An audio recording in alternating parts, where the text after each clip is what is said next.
하나님 말씀은 창세기 43장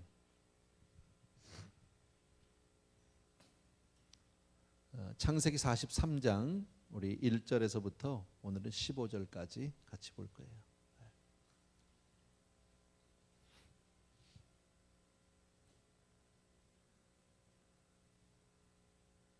찾으셨으면 우리 1절부터 3절까지 우리 천천히 같이 한번 읽겠습니다. 시작. 그 땅에 기근이 심하고 그들이 애굽에서 가져온 곡식을 다 먹음에 그 아비가 그들에게 이르되 다시 가서 우리를 위하여 양식을 조금 사라. 유다가 아비에게 말하여 가로되 그 사람이 엄히 우리에게 경계하여 가로되 너희 아우가 너희와 함께 하지 아니하면 너희가 내 얼굴을 보지 못하리라 하였으니. 아멘. 예. 이미 하나님은 요셉을 통해서 이미 예언을 해주셨고요. 그리고 그 큰 기근을 그 흉년을 잘 예비할 수 있도록 해주셨습니다. 그러나 애굽을 제외한 모든 나라에서는 그 준비가 안 돼 있으니까 힘들죠. 야곱이 거하던 그 땅도 역시 마찬가지였고요. 그 야곱과 야곱의 가족들이 살던 그 가나안 땅에도 기근이 점점 심해져서 더 이상 견딜 수가 없었다. 그리고 야곱의 아들들이 가서 이제 정말 극적으로 양식을 좀 구해가지고 왔잖아요. 지난번에 물론 그 중에 형제 하나 시므온은 거기에 볼모로 잡혀 있기는 하지만 이제 그 가져온 양식도 다 떨어진 거예요. 얼마나 가져왔는지 얼마나 시간이 지났는지는 정확히는 모르겠어요. 그러나 꽤 시간이 지났던 것 같아요. 근데 양식이 다 떨어져 가는데도 아무도 나서지를 못하고 있습니다.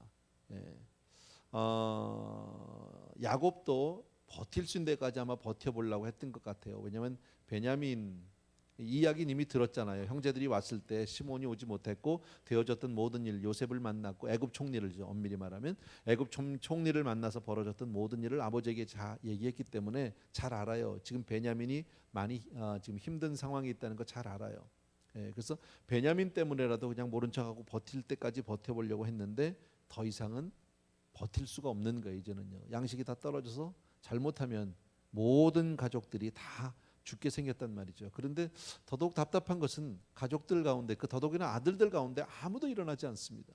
아무도 거기서 아버지 제가 좀 어떻게 해보겠습니다라든지 제가 좀 가서 어떻게 뭐 아무도 얘기하는 사람이 없어요. 결국은 누가 나섭니까? 또 야곱이 나설 수밖에 없는. 그래서 야곱은 할 수 없이 아들들에게 가서 양식을 좀 구해와라라고 이야기합니다. 그때 넷째 아들인 유다가 용기를 내서 이제 아버지 앞에 나와서 얘기하는 장면입니다. 우리가 잘 보는 대로. 근데 역시 유다가 하는 얘기는 뭐예요? 베냐민을 안 데리고 가면 애굽 총리가 만나주지도 않겠다고 했다. 볼 생각도 하지 말라고 그랬다. 그러니까 베냐민 데리고 가야 합니다. 여러분, 우리는 이 사건 앞에서 42장에서 우리는 뭘 봤냐면 그의 아들 그 큰아들 루벤이 나섰던 거 여러분 기억하세요? 그때 루벤이 자기가 가겠다고 이 문제를 해결해 보겠다고 한 적이 있거든요.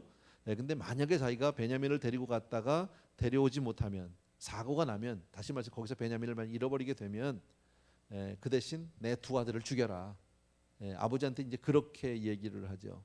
맏아들로서 어쩌면 자기가 책임의식을 가지고 그렇게 얘기했는지는 모르지만 르우벤의 그 접근 방법은 너무나 극단적이다.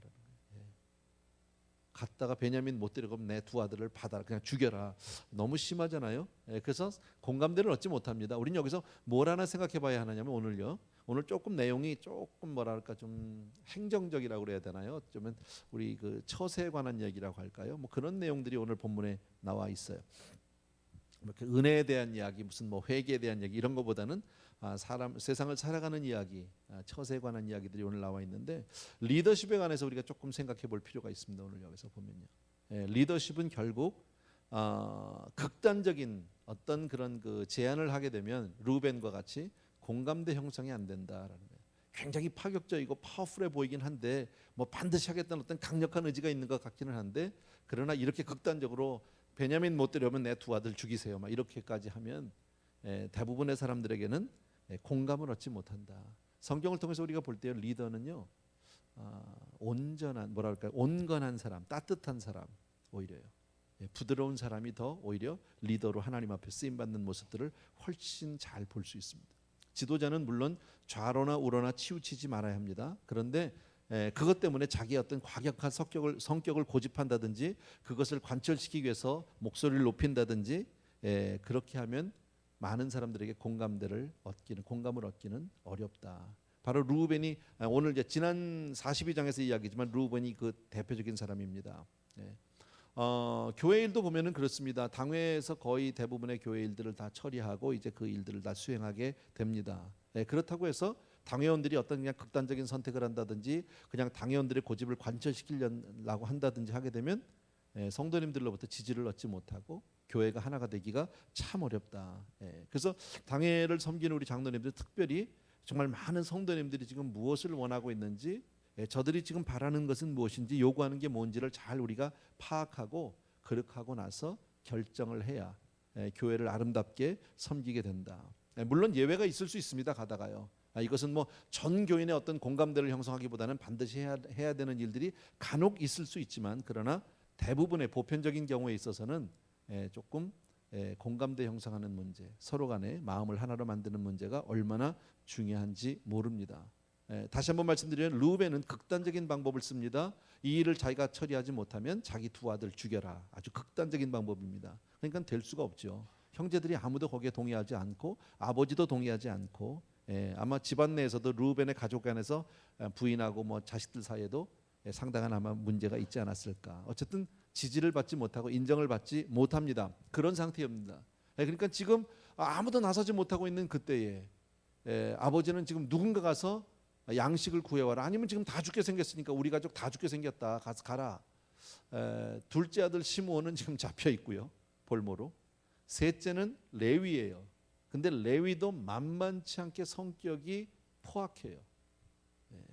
사실은 시므온 지난번에 얘기할 때 여러분 그 야곱의 가족들이 어디입니까? 고향으로 돌아오는 길에 세겜 땅에 머물렀던 적 여러분 기억하죠? 거기서 야곱의 딸 중에 디나가 하나 강간당했고 그것으로 인해서 세겜 족속을 아주 그냥 잔인하게 진멸하는 장면이 나오잖아요. 그 일에 선봉을 섰던 사람이 시므온과 레위예요. 그러니까 레위도 이렇게 포악하고 막 성격이 강한 사람들은 지지를 얻기가 어려워요. 그러니까 대표자로 나서기가 어려운 거예요. 그러다 보니까 자연히 넷째 아들 유다가 나서게 된 것 같아요. 지금 배경을 보면 뭐 성경에 거기에 대한 자세한 내용이 나와 있지는 않지만 그러나 오늘 내용을 보게 되면 야곱은 상당히 야곱이 아니라 유다는 자기 아버지 유다를 상당히 논리적으로 설득을 하고 있습니다.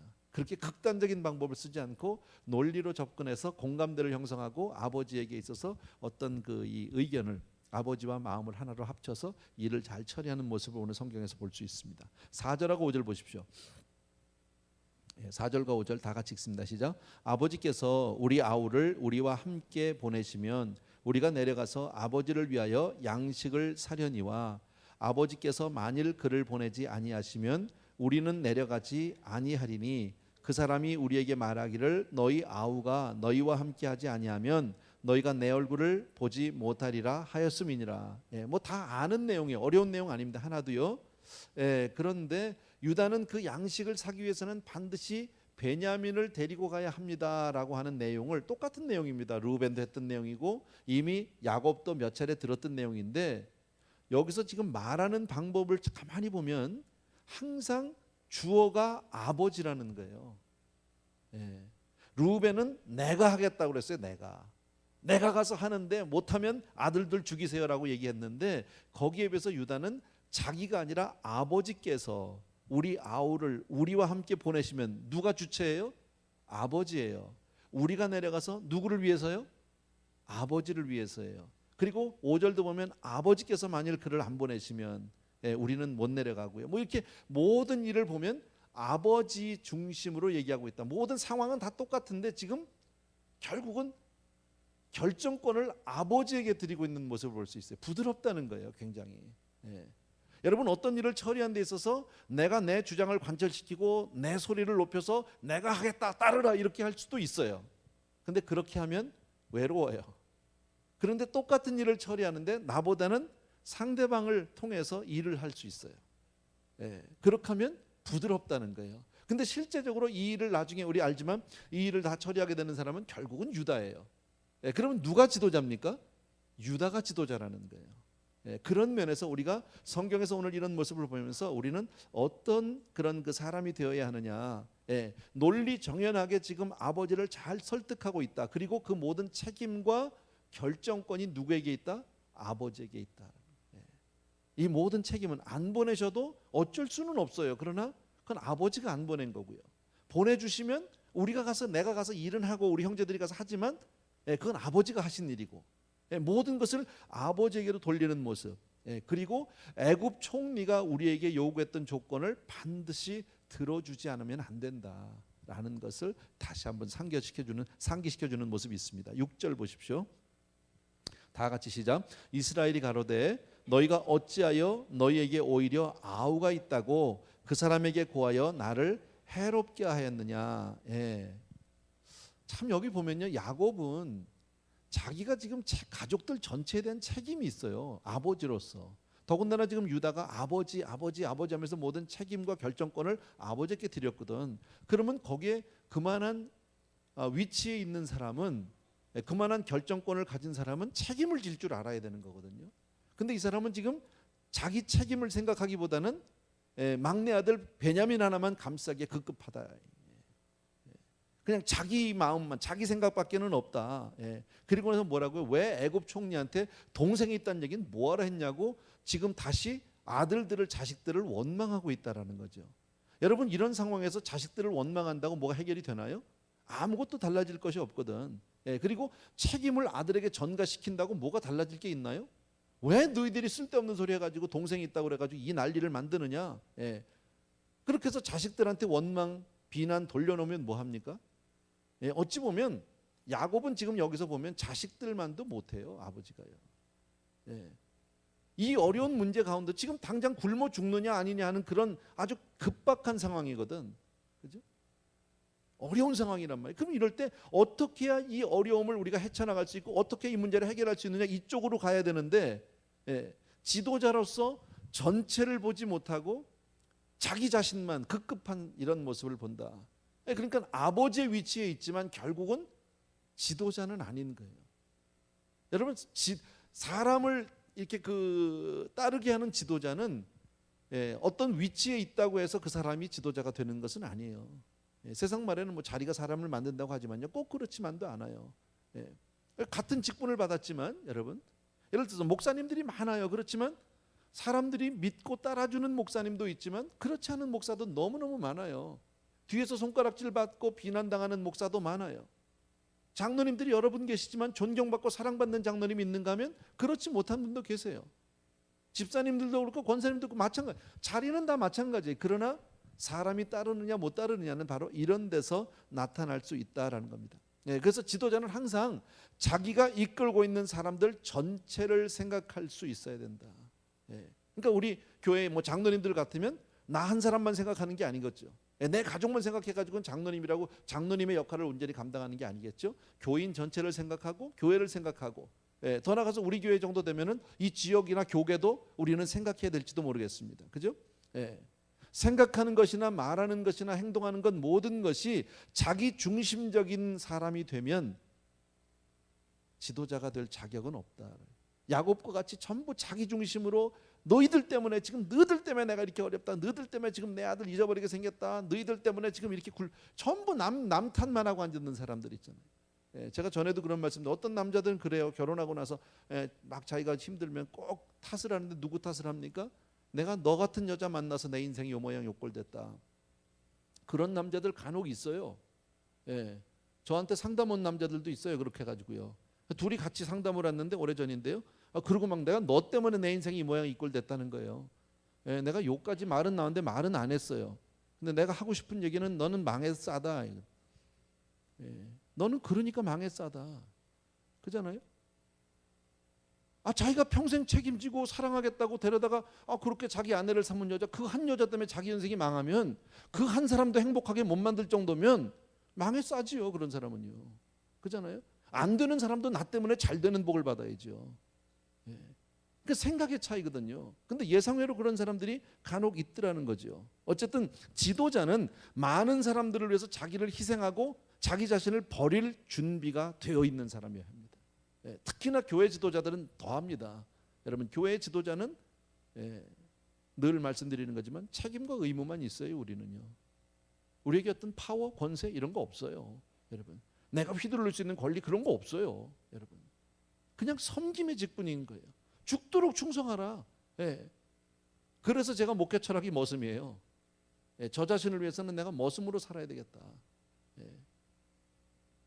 그렇게 내 자신을 자꾸 향해서 그렇게 하지 않으면 안 되니까. 그것이 성경에서 우리에게 여러분 크리스천 리더십은 서번트 리더십이라고 그러잖아요. 섬기는 지도력이거든요.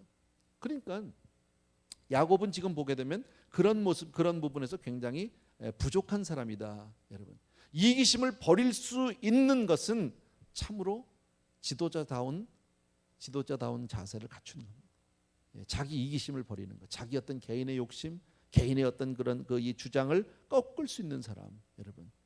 먼저 자기 자신보다는 가정을 생각하고, 가정보다는 교회를 생각하고, 교회보다는 사회를, 국가를 생각할 수 있는 사람이 바로 지도자다.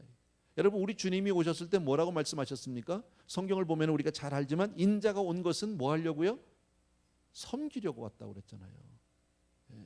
섬기려고 오셨고, 도리어 정말 섬김을 받으려 함이 아니라 도리어 섬기려 오고 자기 목숨을 많은 사람의 대속물로 주려고 왔다. 완전히 그게 지도자다. 여러분, 꼭 기억해 주시기 바랍니다. 7절 보십시오. 다 같이 시작. 그들이 가로되 그 사람이 우리와 우리의 친족에 대하여 자세히 힐문하여 이르기를 너희 아버지가 그저 살았느냐 너희에게 아우가 있느냐 하기로 그 말을 조조히 그에게 대답한 것이라. 그가 너희 아우를 데리고 내려오라 할 줄을 우리가 어찌 알았을이까. 예. 사실 42장의 내용을 보게 되면 그 앞서 있는 얘기를 보면요, 사실 요거 정확하지 않아요. 요거 좀 거짓말이에요. 예. 요셉이 물어보지 않았어요. 너 동생이 있느냐, 너희 아버지는 있느냐, 다들 잘 있느냐, 너희는 몇 형제, 이렇게 물어보지 않았어요. 자기들이 다 술술 털어놨지요.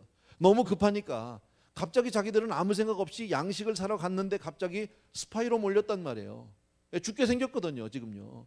그리고 다 감옥에도 며칠 들어갔다 다 나오고 막 이런 일이 벌어지니까 자기들 스스로 막 털어놓기 시작을 한 거예요. 살겠다고요.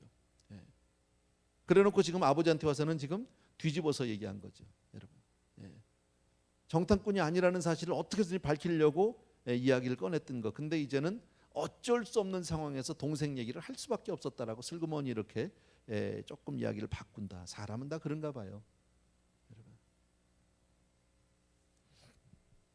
사람은요 진실하지 않아요. 보면 옛날에 어느 목사님이 그러셨어요. 간증은요 막 은혜 받고 따끈따끈할 때 한 30분 내로 안 하면 다 가짜래요.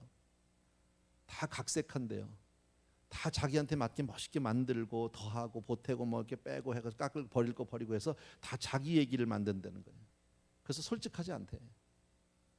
근데 그런 것 같아. 사람이 싹 바뀌잖아요, 얘기가요. 사실은 아니에요. 근데 아주 틀린 말도 아니지만 어쨌든 사실 아니에요. 그래서 사람은 누구나 다 연약하기 때문에 이렇게 실수할 수 있고요. 말을 바꿀 수 있어요. 그러니까 우리가 가끔 그럴 때 있죠. 왜 앞에서 이 말하고 뒤에서 저 말하냐. 그게 사람이에요. 난 안 그랬나요? 여러분은 안 그랬나요? 여러분? 다 그런 거죠.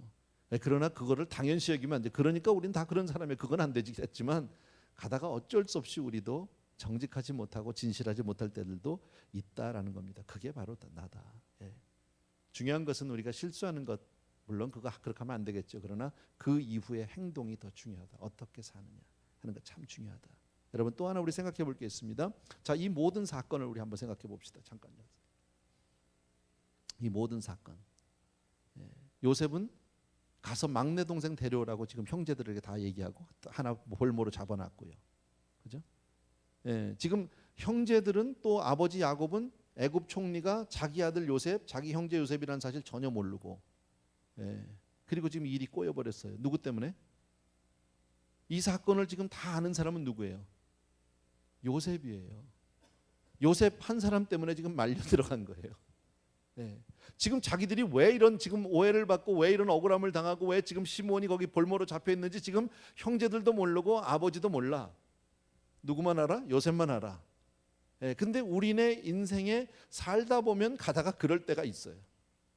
나도 모르게 어떤 일에 끌려 들어갈 때가 있다고. 그죠? 나도 모르게 내가 전혀 예상했던 것, 뭐 바랐던 것도 아니고 계획했던 것도 아니고 원했던 것도 아닌데 어떻게 하다 보니까 그냥 거기에 끌려 들어가 버렸어. 내가 그 속에 쑥 들어가 있어. 이게 참 답답할 노릇이야. 이거 어떻게 해야 될지 몰라. 자, 이 형제들의 입장에서 이거 어떻게 해결해야 됩니까, 여러분?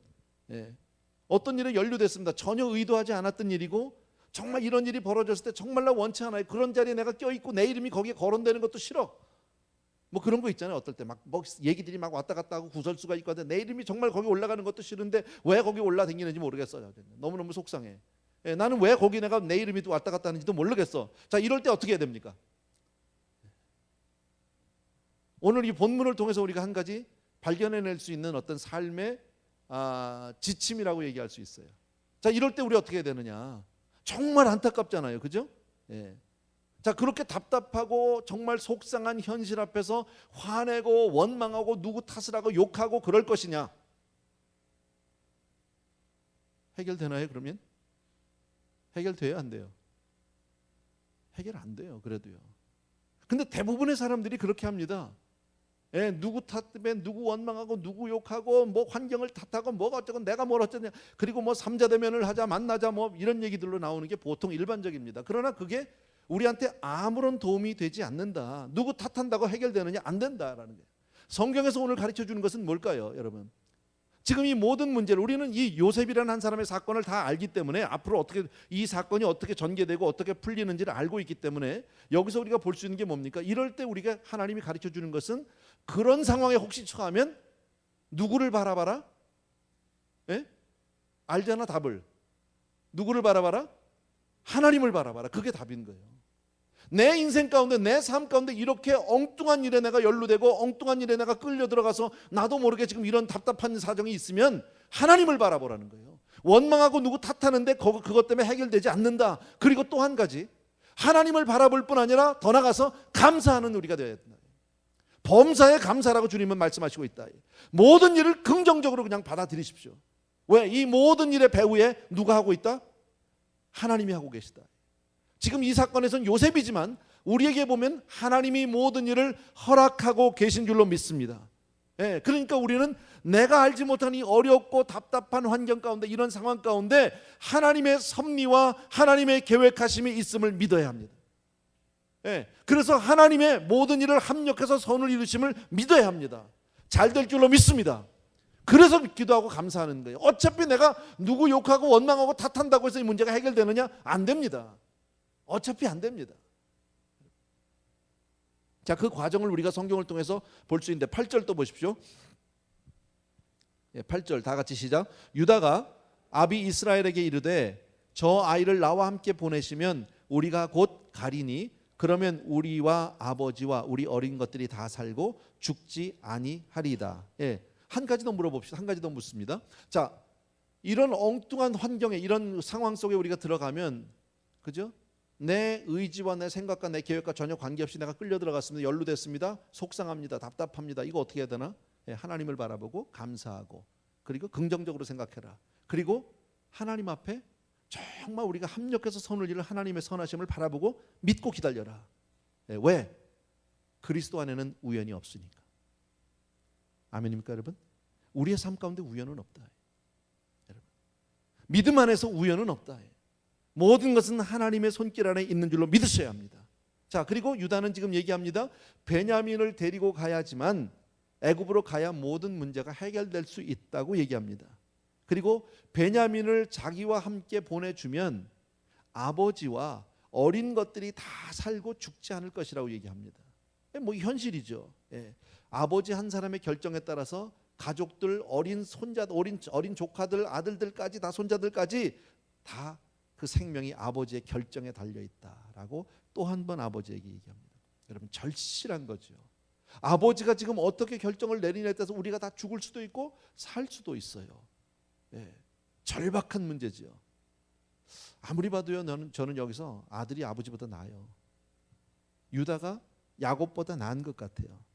아버지는 어려움 앞에서 고민하고 원망합니다. 누구 탓합니다. 너희들 때문에 왜 너희들이 쓸데없이 그런 소리를 해가지고 어려움을 당하냐고 얘기하는데, 그리고 어떻게 했으니 그 상황 속에서 도망갈 생각만 합니다. 자기는 빠져나갈 생각만 하는데, 아들은 어떻습니까? 어려움을 박차고 문제를 해결하는 쪽으로 가고 있다. 누가 지도자예요? 이 사람이 지도자예요. 여러분, 살아가면서 우리는 많은 문제 속에 있거든요. 많은 관계 속에서 어려움 속에 있거든요. 그럴 때 누가 지도자입니까? 그 문제를 박차고 그 문제를 해결하기 위해서 뛰어들어가는 사람이 지도자예요. 도망가는 사람이 아니에요. 누구 원망하고 누구 핑계대고 누구한테 책임 전가하는 사람이 되는 것이 아니다라는 거예요. 여러분, 해결책을 찾는 데는요, 제 논리예요. 이건 아주 무식한 논리인데 그냥 대개 4가지 방법이 있다. 나 살고 너 죽자. 널 죽여서라도 난 살아야 되겠다. 이것도 하나의 해결책일 수 있어요. 또 하나는요, 정반대로 나 죽고 너나 살아라. 이것도 있어요. 또 하나 방법은요, 너 죽고 나 죽자. 이거 우리 한국 사람들 많이 하는 거잖아요. 나머지 하나는 뭐예요? 나도 살고 너도 살자는 거죠. 여러분, 이 4가지 방법이 있다면 어느 방법이 제일 좋은 방법입니까? 같이 살자는 거죠. 여러분, 같이 살자는 거죠. 자, 지금 유다가 제시하고 있는 이 대안은 어떤 겁니까? 다 같이 살자는 거예요. 가장 좋은 방법을 내놓고 있다. 윈윈 하자, 여러분. 그러니까 우리는 항상 어떤 일을 생각하고 문제를 해결할 때, 사실 저 사람을 죽여서라도 내가 이겨야지. 그냥 뭐 비즈니스를 하는데 그냥 저 가게를 문 닫게 해야 내가 잘 되지. 이렇게 살면 안 되는 거예요. 우리는요. 저 사람도 살고 나도 살아야 돼. 같이 살아야 되는 거예요. 모든 면에서. 근데 사람들이 일반적으로 그렇게 못하고요. 자기만 생각합니다. 일단은요. 급하니까. 남이 어떻게 될 값에 그냥 나라도 살고 봐야지 뭐 이렇게 합니다. 이거는 좋은 방법이 아닙니다. 그건 더더욱이나 지도자는 아니다라는 겁니다. 야곱은 어떤 생각했던 사람의 아버지는요, 베냐민 죽으면 나도 죽는다예요. 굉장히 편협한 사람이에요. 그냥 다 모든 것을요. 근데 사실은 가만히 따져보면 야곱은요, 여러 가지를 생각도 안 해봐요. 우리 성경을 지금 계속 읽고 지금 유다가 루벤이 계속해서 아버지에게 형제들이 와서 했던 이야기는 뭡니까? 베냐민을 데리고 가서 죽여야 된다는 겁니까? 베냐민을 데리고 가야 애굽 총리를 만날 수 있다는 겁니까? 만나는 거예요. 애굽 총리는 뭐라고 얘기했나요? 동생을 데려오지 않으면 나를 만날 생각하지 마라 그랬거든요. 만나고 못 만나는 문제지 죽느냐 사느냐는 아닌데 야곱은 어디까지 갔습니까? 얘 죽으면 나 죽는다로 갔어요. 그러니까 현실에 대한 정확한 이해나 판단이 되어 있지 않다라는 겁니다. 생각도 안 해봤어요, 제대로요. 그리고 나서 절망적인 결론을 내리고 있는 사람이 바로 야곱이다. 왜? 자기밖에 없으니까. 모든 일을 극단적으로 요만한 것을 가지고 이만하게 만드는 사람이 있죠. 그죠? 조그만 문제를 아주 큰 문제를 만들어서 그게 다인 것 같이 그렇게 생각하는 사람들이 있거든요. 그렇게 하면 어떻게 됩니까? 아무도 못 삽니다. 그렇게 하면 다 죽어야죠. 아까도 얘기했지만요, 우리나라 말에 너 죽고 나 죽자 이런 말은 우리 절대 해서는 안 됩니다. 이건 아주 부정적이고 파괴적인 말입니다. 믿는 사람들은 같이 사는 방법 찾아야 합니다. 여러분 꼭 기억해 주시기 바랍니다. 결국 유다는 아버지를 설득하게 됩니다. 왜요? 같이 사는 방법을 얘기했기 때문에. 서로를 살릴 수 있는 해결 방법을 얘기했으니까 동생만 데리고 가면 다 살 수 있습니다. 동생이 어떻게 되는가? 가서 시몬 형도 데려올 수 있고, 그리고 음식도 구해올 수, 양식도 구해올 수 있고, 아버지도 우리 아이들도 다 살 수 있습니다. 여러분, 유다는 이런 기질을 가진 사람이에요. 좋은 지도자의 자질을 가진 사람이다. 여러분, 하나님의 백성에게도 갈등이 있고요, 문제가 있을 수 있습니다. 그럴 때 우리는 서로 사는 방법 생각해야 한다. 누구 죽이고 내가 살려고 하면 안 됩니다. 저는 안 돼, 다른 사람은 안 되고 나는 되고, 그건 아니다. 여러분 다시 한번 말씀드립니다. 그래서 서로가 살 수 있고 이해할 수 있는 어떤 접촉점을 찾아내는 것, 그것을 생각해내는 것이 바로 지도자가 해야 할 일입니다. 양쪽을 다 살게 해줘야지, 그죠? 9절하고 10절 보십시오. 다 같이 시작. 내가 그의 몸을 담보하오리니 아버지께서 내 손에 그를 물으소서. 내가 만일 그를 아버지께 데려다가 아버지 앞에 두지 아니하면 내가 영원히 죄를 지리이다. 우리가 지체하지 아니하였다면 벌써 2번 갔다 왔으리다. 내가 그의 몸을 담보하겠다는 말은 그 아이를 대신해서, 베냐민을 대신해서 내가 담보가 되겠다, 그 얘기예요. 내가 책임지겠다. 유다는 한마디로 얘기하면 자기의 온 가족을 살리기 위해서 자기의 생명을, 자기의 삶을 걸고 지금 약속하는 거예요. 자기의 삶을 다 걸어놓고 약속하는 사람을 지도자라고 합니다. 우리. 지도자가 뭐예요? 지도자는요, 나와서 행동하는 사람이 지도자가 아니에요. 책임지는 사람이 지도자예요. 모든 일을 책임질 수 있는 사람이 지도자예요. 그래서 우리 왜 가끔 신문에 보면 그런 거 나오잖아요. 군인 하나가 나가서 총기 사고 내면 국방부 장관이 옷 벗잖아요. 그죠? 지도자죠, 그게요. 책임질 줄 아는 사람이 지도자다. 여러분. 내 문제는 물론이고 공동체 문제를. 그러니까 교회의 모든 문제는 사실 목사의 문제죠. 어떻게 보면이 아니라 당연한 거죠. 참 힘들어요. 쉽지 않아요, 여러분. 그래서 지도자는 항상 나보다는 전체를 생각하고 내 개인의 이익보다는 공동체의 이익을 생각하는 사람이고, 공동체를 위해서라면 내가 기꺼이 희생할 수 있는 사람이고, 손해 볼 수 있는 사람이고, 책임을 질 수 있는 사람, 바로 그런 사람이 지도자다. 오늘 유다는 그런 모습을 우리에게 볼 수 있습니다. 그리고 유다는 뭐라고 얘기합니까? 벌써 아버지가 지체하지만 않았으면 벌써 2번 왔다 갔다 왔을 겁니다. 시간이 많이 지난 거죠. 아버지가 지금 쉽게 결단을 못 내리고 자꾸 머뭇머뭇하니까 이제는 더 이상 지체할 수 없습니다. 그 얘기겠죠. 절박함을 얘기하고 있습니다. 왜 아버지 야곱은 이것을 결단하지 못했을까요? 두려웠다라는 거예요. 공포, 두려움. 왜요? 잘못하면 내가 막내 아들마저 잊어버리게 생겼다. 막내 아들마저 죽게 되었다라는 공포. 그런데 이것은 실상이 있는 거예요, 없는 거예요? 정확하지 않은 얘기잖아요. 아까도 얘기했지만 애굽 총리는 뭐라고, 요셉은 뭐라고 그랬어요? 동생을 데리고 오라는 거예요, 얼굴을. 그렇지 않으면 내가 만나주지 않겠다고 그랬죠. 이제 죽인다고는 안 했거든요. 그런데 자기는 한술 더 떠서 크게, 현실보다 더 크게 만들어서, 그리고 마치 자기가 거기서 어떤 그 뭐라고 그래야 됩니까? 그렇게 동정심을 유발한다고 그러나? 거기서 자기가 동정받고 괜히 자기가 불쌍한 척, 자기가 괜히 안 된 척. 그런 사람들 우리 있죠. 왜 보면요. 그죠? 자기 연민에 빠져 있어서, 그리고 막 자기를 너무 이렇게 혼자서 가슴 쓰다듬고 있는 사람이죠. 그런 사람은 지도자는 아니다. 어쨌든 과민 반응이었습니다. 죽는다고 한 번도 안 했는데 혼자서. 아까 3절에도 보면 그런 얘기가 있죠. 너희가 내 얼굴을 보지 못하리라. 아이들 동생 데리고 와야 된다. 우리가 이런 얘기 많이 들었죠. 우리가 걱정하는 거의 대부분이 사실 현실 속에서 일어나지 않는 일이라면요.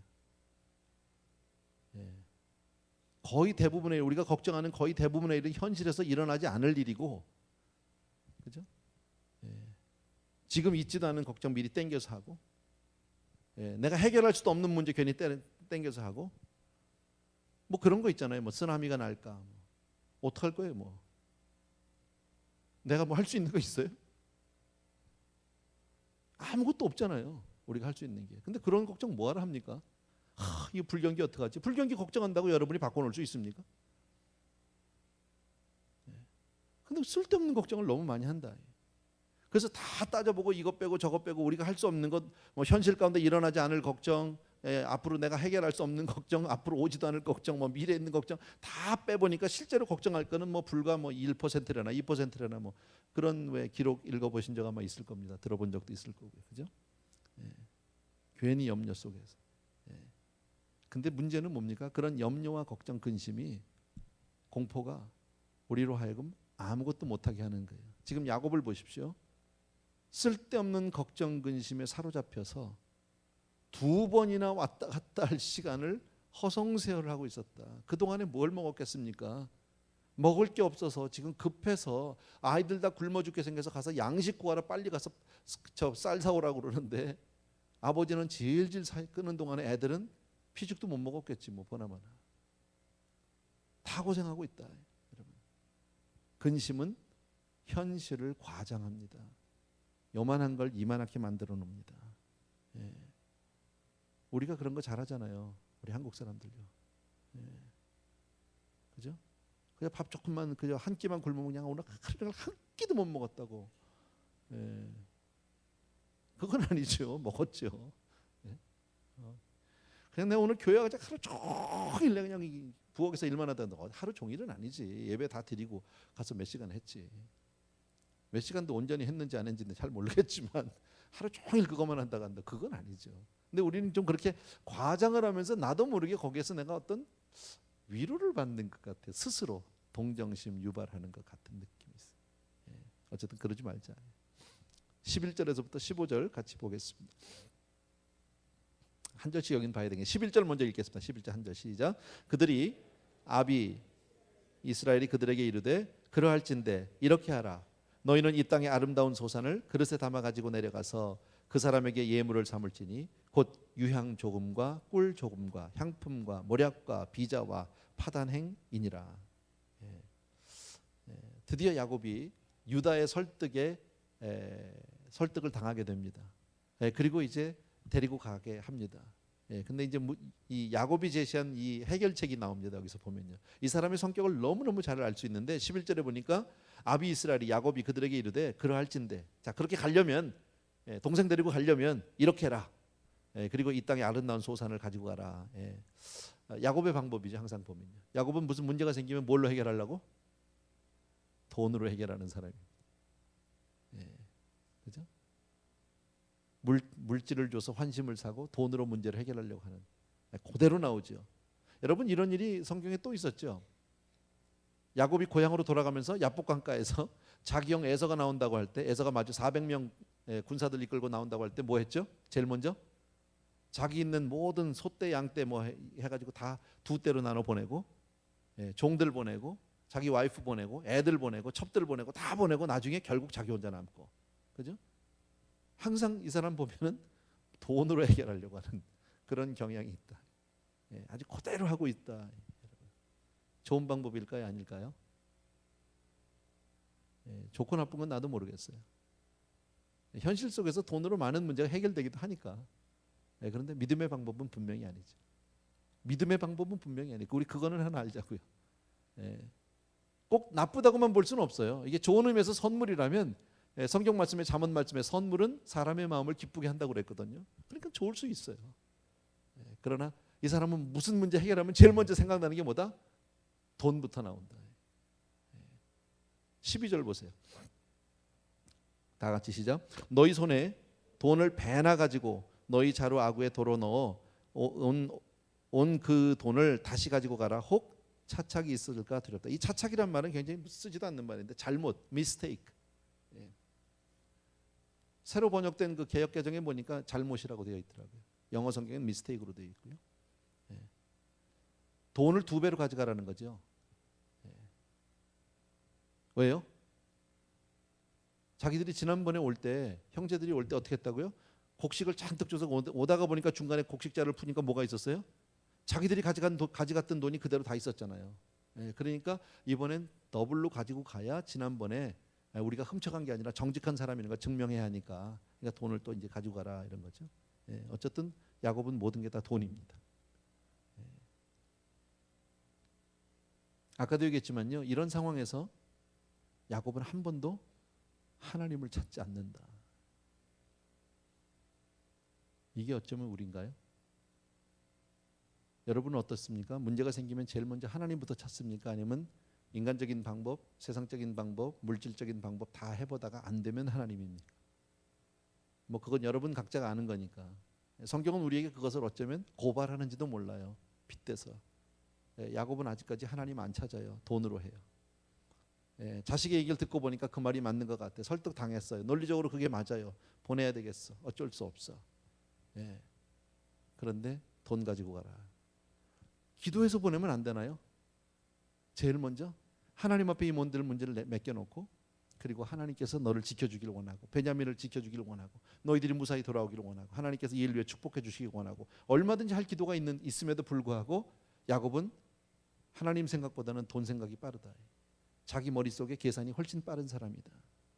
여러분, 우리는 어떤 어려움을 당하고 위기 가운데 있을 때 하나님 생각이 먼저 납니까? 아니면은 세상적인 방법이 먼저 앞섭니까? 이것도 내 자신에게 물어봐야 될 질문 중에 하나다. 특히나 야곱은 두려움에 사로잡혀 있거든요. 사람은 두려움에는요 돈으로 하려고 합니다. 그래서 매수하게 되는 거예요.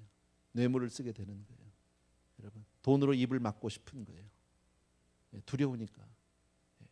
당장 보이지 않는 하나님보다는 내 손에 쥔 돈이 더 파워풀해 보이니까.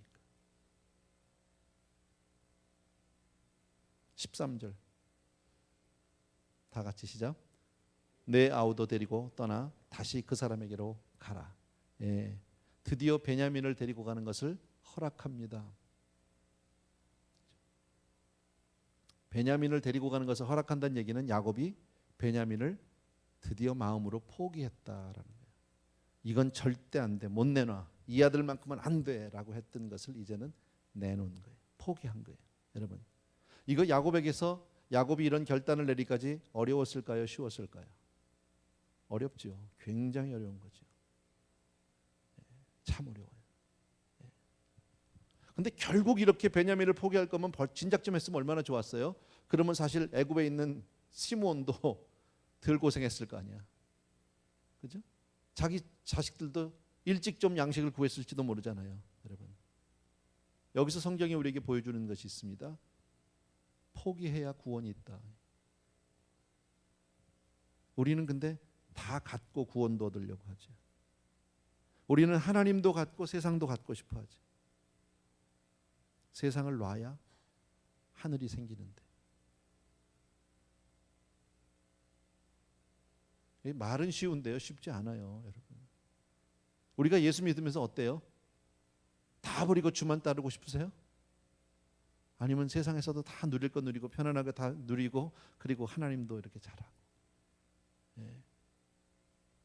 나는 그거 원해요. 이 땅에서도 잘 살고 천국 가서도 제일 잘 살고. 난 그거 하고 싶어. 이 땅에서 지질이 고생하다 천국 가는 거 안 가는 것보단 낫겠지만 그거보단 잘 사는 게, 그것도 제가 1, 2, 3, 4등 옛날에 했어요.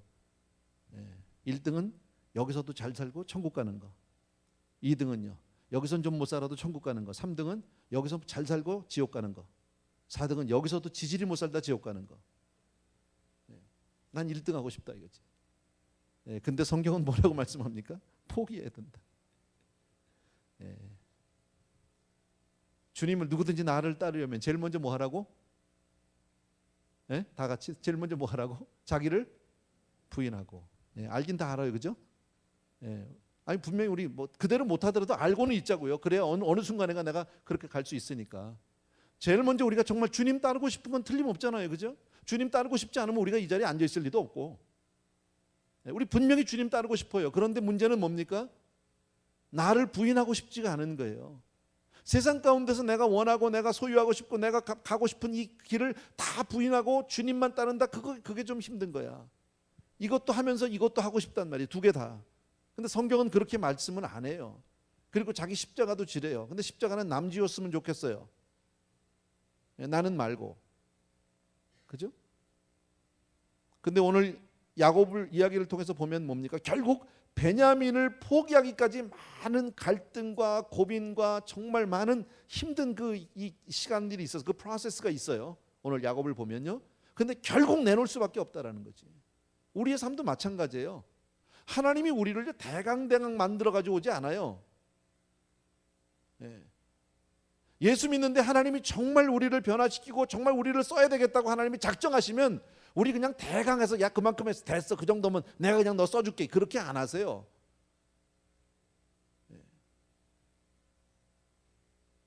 제가 쓰임받아 보니까 알겠더라고요.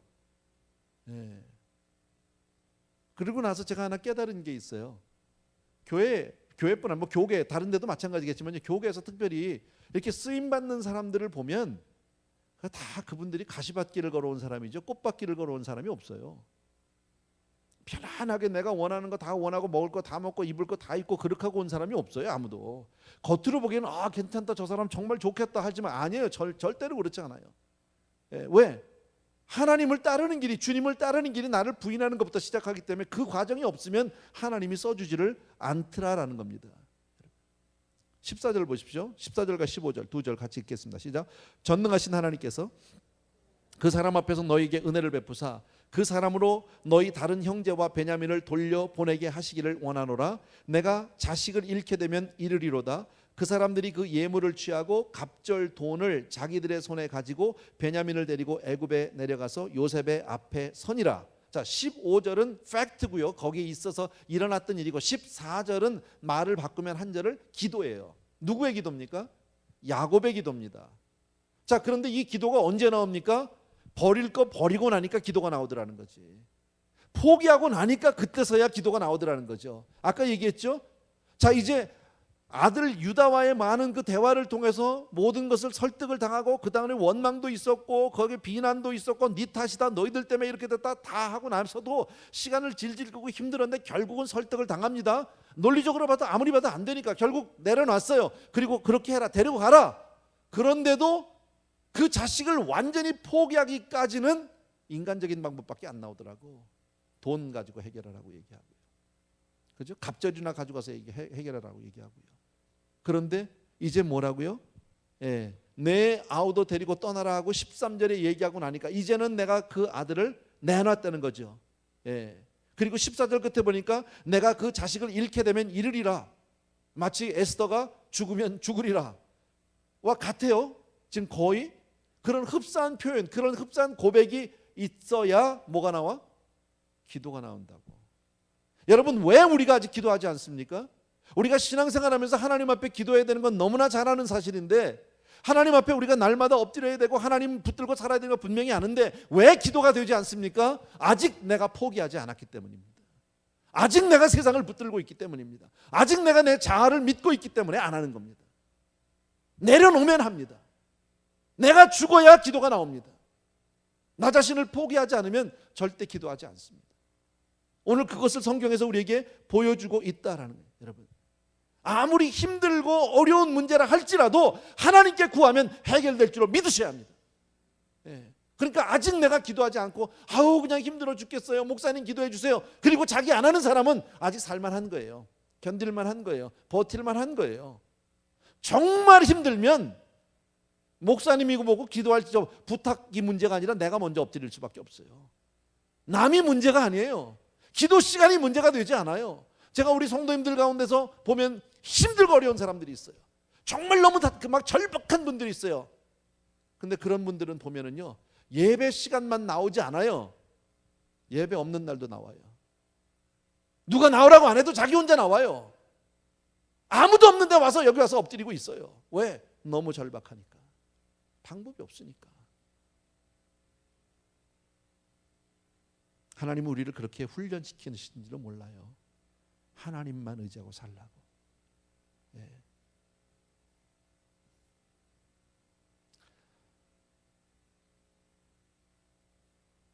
어쨌든 꼭 기억하십시오. 어떤 어려움이 있다 할지라도 내가 하나님 앞에 무릎 꿇고 하나님의 은혜를 구하고 자비를 구하면 하나님은 해결해 주십니다. 아멘입니까 여러분? 너는 내게 부르짖으라는 거예요. 그리하면 내가 응답하겠다고 약속하셨어요. 내가 알지 못하는 크고 비밀한 것으로 응답하시겠다고 분명히 약속해 주신 줄로 믿습니다. 그리고 야곱은 내가 자식을 잃으면 잃으리라. 무슨 얘기예요? 모든 것의 결과를 하나님께 맡기고 있다. 여러분, 결과를 내가 고집하지 마세요. 이렇게 해야 됩니다. 반드시 이렇게 돼야 합니다. 반드시 내 뜻대로만 돼야 합니다. 아니에요. 잃으면 잃고 살려주시면 사는 거고, 베냐민이 다시 살아 돌아오면 이건 하나님이 내게 주신 축복이고 은혜고, 안 오면요 하나님이 받으신 거고. 맞습니까 여러분? 신앙은 하나님 앞에 포기하는 거예요. 여러분, 꼭 기억해 주셔야 합니다. 하나님은 해결하실 수 있어요. 죽은 자를 살릴 수 있는 분이 우리 하나님이라고 난 믿습니다.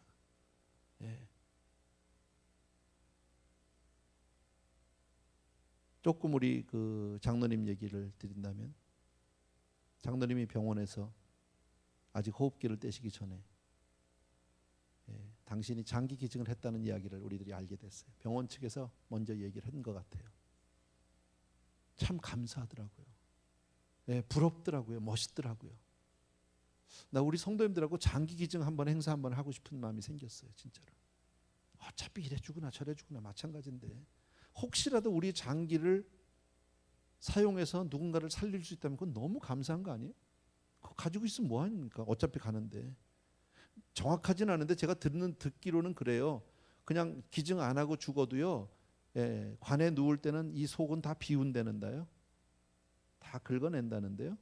그래서 다 장기들 해서 그거는 다 불에다 태워서 소각시켜 버리고 만다고 그러던 것 같아요. 제가 뭐 100% 확인한 건 아닌데 그렇게 들었습니다. 그러면 이래버리나 저래버리나 마찬가지인데 사람 살리고 하면 더 좋은 거 아니냐고. 예. 내일이라도 DMB 가서 전부 다 돈 저기 하고 오세요. 예. 왜 웃어? 단 60 이상은 안 받아요. 예. 제 생각에 그럴 것 같아. 예. 60년 이상 쓴 거 어디다 쓰겠습니까? 그잖아요. 이제 쓸 만큼 썼는데 좀 그래도 괜찮은 거야지. 중고도 괜찮은 거 써야지. 그죠? 전에 이 골수 기증할 때 보니까 60 이상은 안 된다고 그러더라고요. 제가 그래서 말씀드리는 건데 할 수 있으면 하십시오. 예, 자세한 건 제가 나이는 잘 모르겠지만 한번 하고 싶은 마음이 생겼습니다. 예, 그런데 아마 검사를 하고 그 장기를 쓸 수 있는지 아마 병원에서 약간의 검사가 있었던 것 같아요. 그런데 이제 우리 차영미 집사님이 조금 흔들리셨어요. 살짝 흔들리셨어요. 왜?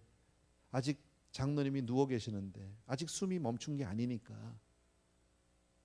근데 갑자기 장기를 다 뜯으면, 다 떼내면 하나님이 살릴 수도 있는데, 하나님이 혹시 살리려고 하는데 장기가 하나도 없으면 어떻게 해? 그럼 너무 허전하게 일어나야 되잖아요. 그런 생각이 이제 잠깐 들었던 거예요. 그럴 수 있잖아요. 그 입장 되면요. 그잖아요. 하나님이 살릴 때 그래도 뭐가 다 있어야, 내장이 다 있어야 그래도 딱 온전히 세워줄 것 같은데 이거 다 미리 다 뜯어내. 죄송합니다. 표현이 좀 그래서. 어쨌든 장기를 떼어내면 좀 안 될 것 같은 그런 느낌이 살짝 드셔서 잠시 갈등하셨어요. 충분히 저는 가족으로서 와이프로서 갈등할 수 있는 문제라고 생각해요. 근데 우리가 한 단계만 더 넘어가면 하나님이 하시고자 하면 장기 없다고 못 살리겠냐고. 그잖아요. 에스겔 골짜기 마른 뼈 조각 가지고도 하나님이 큰 군대를 일으키셨는데 그까지 장기 몇 개 있고 없고에 무슨 그렇게 큰 문제가 되겠냔 말이에요. 살리려고만 하면. 여러분, 우리 하나님의 전능하심을 믿게 되길 주의 이름으로 축원합니다. 우리 믿어야 합니다.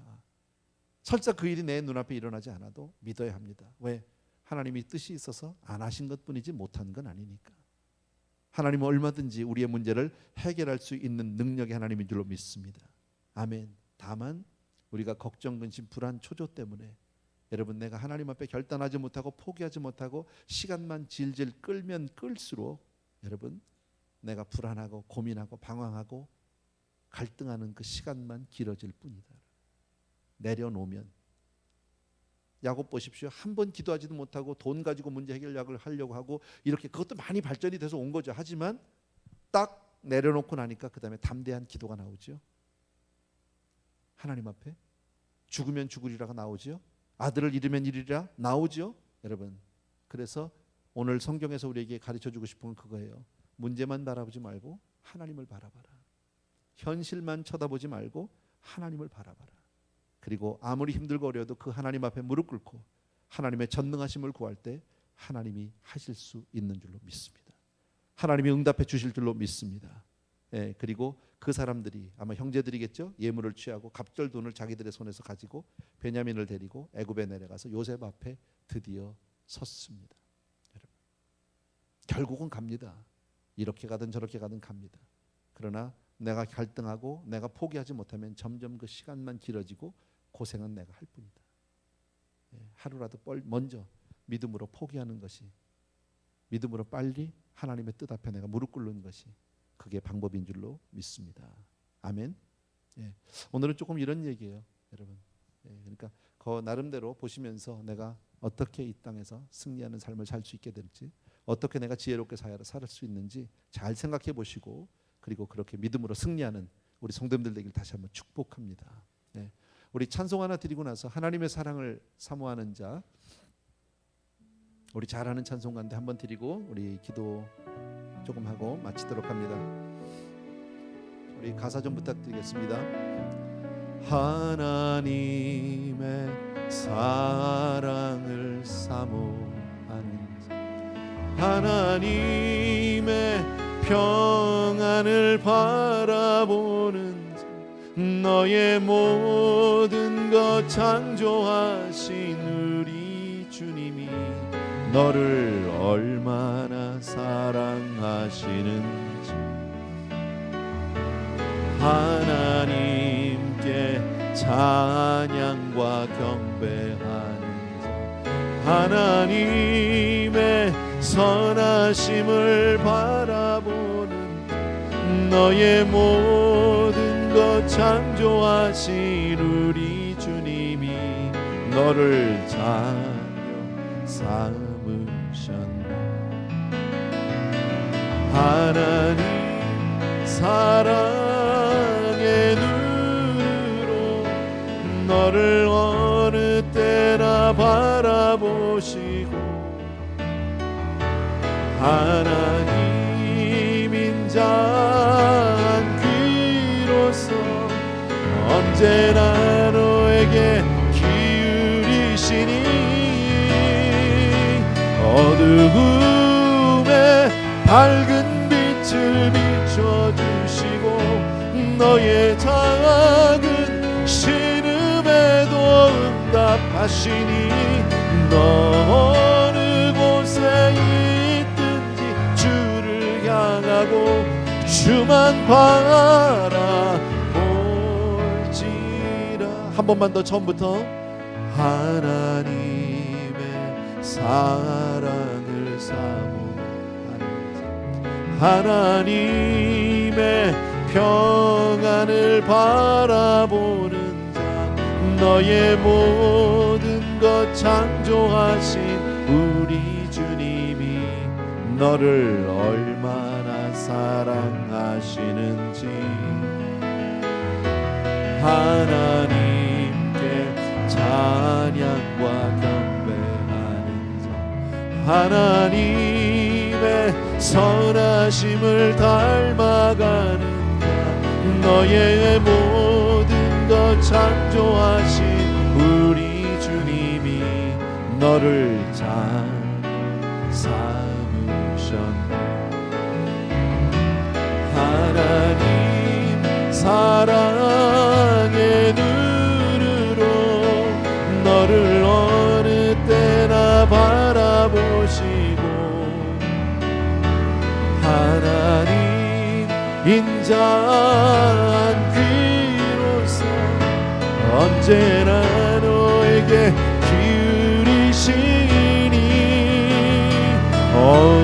어두움에 밝은 빛을 비춰주시고 너의 작은 신음에도 응답하시니 너 어느 곳에 있든지 주를 향하고 주만 바라볼지라. 아멘, 아멘. 우리 시간 같이 한번 기도할 때요, 우리 오늘 주신 말씀 가운데 마지막 부분의 말씀들 여러분 기억하실 겁니다. 하나님 앞에 모든 것을 포기해야 우리에게 구원이 임합니다. 나를 부인하고 나를 버려야 하나님의 뜻이 내 삶 가운데 이루어지게 됩니다. 우리 하나님 앞에 여러분이 가진 문제 내가 잘 모르겠습니다. 그러나 각자 하나님 앞에 먼저 나 자신을 버리고 부인하는 그런 기도부터 했으면 좋겠습니다. 주의 뜻이 내 삶 가운데 이루어 주옵소서. 혹시 여러분 자녀 문제를 놓고 고민하는 분이 계실지도 모릅니다. 혹시 내 일신의 문제를 놓고 하나님 앞에 우리가 매달려 혹시 내 주장, 내 고집을 주장하는 분이 계실지도 모르겠습니다. 그러나 하나님 앞에 이 시간 각자 하나님 뜻 앞에 내 모든 뜻을 접고 주의 뜻에 온전히 맡길 수 있는 그런 믿음으로 나아가는 여러분 되길 주의 이름으로 부탁드립니다. 같이 한번 기도하겠습니다. 사랑하는 내 아버지 하나님, 이 시간 우리 사랑하는 성도님들과 이 시간 간절히 간구합니다. 아버지 하나님, 내 삶이 아버지 하나님 어떨지, 아버지 하나님 주여 정말 내 아버지 우리 생각 우리 뜻이 아니라 하나님의 뜻 가운데 온전히 이루어서 도와주길 간절히 소원합니다. 사랑하는 내 아버지 하나님 주여 내 진심으로 감사를 드립니다. 사랑합니다. 기도해 아버지 하나님 주여 정말 사랑하는 주님께서 우리 오 할렐루야 오 할렐루야 아버지 나의 사랑하는 내 아버지 하나님 주님 앞에 이 시간에 간절히 우리 사랑하는 성도님 먼저 포기할 수 있도록 도와주길 간절히 소원합니다. 내 뜻을 내려놓는 우리가 될 수 있도록 주를 도와주길 간절히 소원합니다. 오 할렐루야